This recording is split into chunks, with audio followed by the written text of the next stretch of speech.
So I mentioned in a video that came out the other day that I believe Palworld, the upcoming monster taming, shooting, enslavement sandbox title, will have a major impact on the genre, and in this video I want to further delineate on that point and discuss why I believe the game is going to be so impactful and significant to the genre as a whole. The video I just mentioned was a top 10 major releases still to come in 2022, by the way, so I definitely recommend checking out that when you're done here. In this video, I'm going to be discussing what exactly makes Palworld as a concept so impactful and why I believe the game, regardless of reception upon its release, will have major implications for the genre as a whole. Anyways, that said, let's dive in.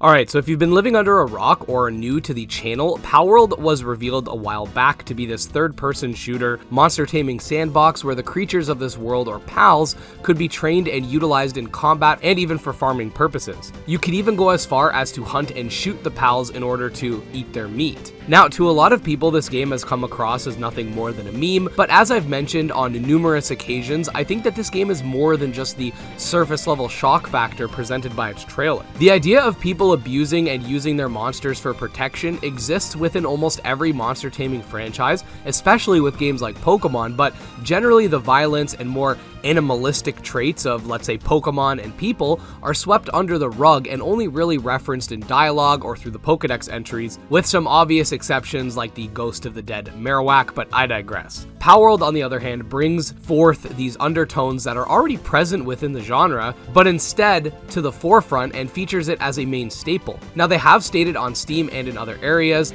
that the game will have a focus on player choice, allowing you to be the type that poaches and forces monsters into slave labor, or conversely, you can play more of a heroic role and try to bring people like that to justice. This is where I think the major implications and overall impact Palworld will have on the genre come from. It's not necessarily the graphics, which do look pleasant, or even the gameplay. Instead, I think it's the fact that this is a game that, when you really think about it, steps outside of the conventional monster taming formula to a degree that we have scarcely seen. Having a game where you could choose to be the villain right off the bat within the genre is definitely something that is not common, especially to this magnitude.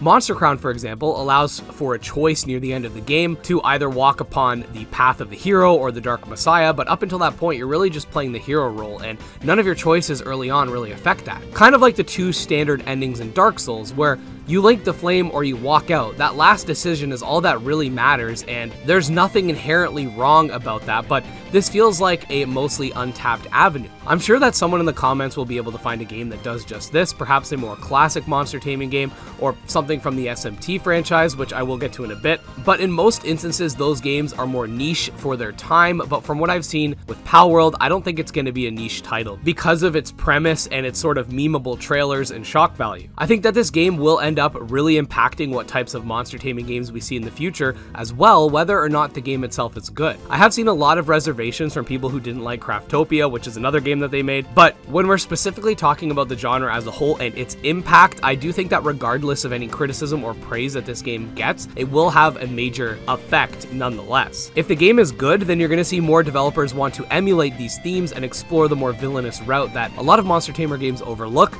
If the game ends up being bad, this could push developers to try to emulate a good experience with similar themes. I'm not saying that these games are going to recreate the exact Palworld experience with the third-person shootings and sandbox elements, but I'm more so referring to the more exploitative and villainous aspects of monster taming in general. I also think another thing that sets this game apart from something like Shin Megami Tensei, where there are multiple endings of various maliciousness, is that these pals, unlike the demons from SMT, are a lot more like Pokemon or pets. The demons in Shin Megami Tensei can all talk, and intelligent-wise, they're definitely more on the same level with the protagonist, with some exceptions, of course. What I'm trying to say is that they're a lot more sapient, while the pals seem to be more like pets, so I think that that brings up the shock factor by a factor of 10. It's one thing to exploit demons that are basically just other people, but with different physical forms, but in this case, they're basically animals if animals could hold and manufacture guns and use elemental abilities. Either way, the point I'm trying to get across is that the more sinister side to monster taming, while explored in the monsters themselves since the inception of the genre, is pretty untapped when it comes to being able to truly do what you want with your monsters and to your monsters. This is almost like the GTA of monster taming, minus the cars, the drugs, and the prostitutes. But yeah, just a video going over my thoughts. Let me know what you guys think. Will Palworld have a significant impact on the genre,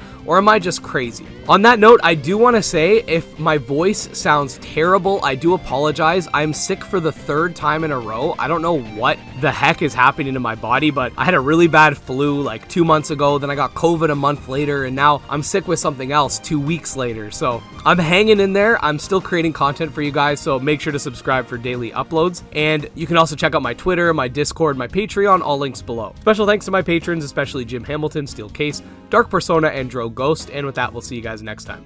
Peace.